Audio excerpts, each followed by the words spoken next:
So today I want to talk about the ad that was posted on Trump's Truth Social account. The ad in question was supposedly posted by a staffer created by a unknown third party, somebody who was a Trump supporter, and it included some very fascist language. The term in question that's most being attributed to this ad is Unified Reich. Now, first and foremost, let's take the Trump campaign at their word. I know, dangerous, but let's do it. Let's start with the idea that uh, Trump had nothing to do with it. The Trump campaign officials had nothing to do with it. A low level staffer who happens to have access to Trump's social media um, saw it and reposted it and didn't really look through it, didn't give it any real oversight. This raises a couple of issues. One, the people that Trump is employing have no attention to detail. Kind of important if you're president, if you are constantly reviewing legal documents. Somebody who is willing to just do a once over and a quick glance and doesn't look for things like this kind of makes me think you don't know how to hire people correctly. Two, the term Unified Reich. This is not a subtle term in terms of what it alludes to. I've been following politics pretty closely for about 15 to 20 years now. The mid Bush years is when I started getting pretty politically active. I have never heard this term before. I have never heard Unified Reich. I've heard third, but never unified.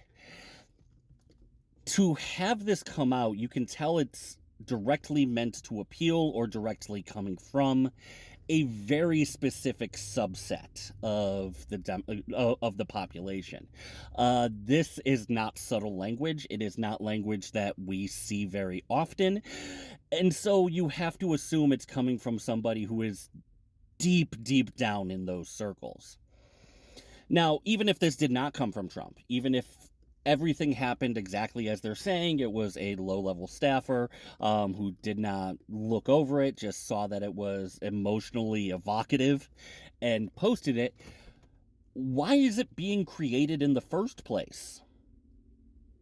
Who was the one who actually decided that this was the message that would help Trump?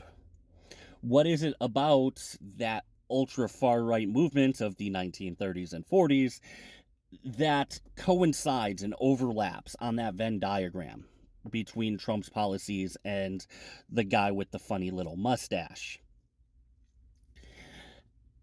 The fact that his fans are also fans of the guy with the funny little mustache should be troubling enough. It really should be. That the anti-Semitism and all of the other things that are brought up and evoked from images and phrases like this, that should be problematic enough. To have the campaign lack the oversight to catch it is problematic from a managerial perspective, even divorced from all of it. Now, this is not the first time the Trump campaign has made some very unambiguous connections to the guy with the funny mustache, or white supremacist groups. I remember distinctly in the 2016 campaign, him and Pence running an ad that had 14 words, and they ran exactly 88 versions of it.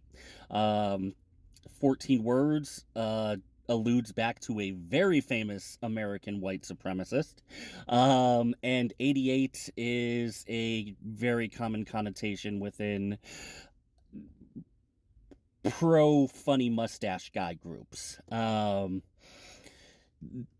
This may not have been an accident, or if it was, he has made a lot of accidents that support that guy. Anyway, this is Ginger Politics.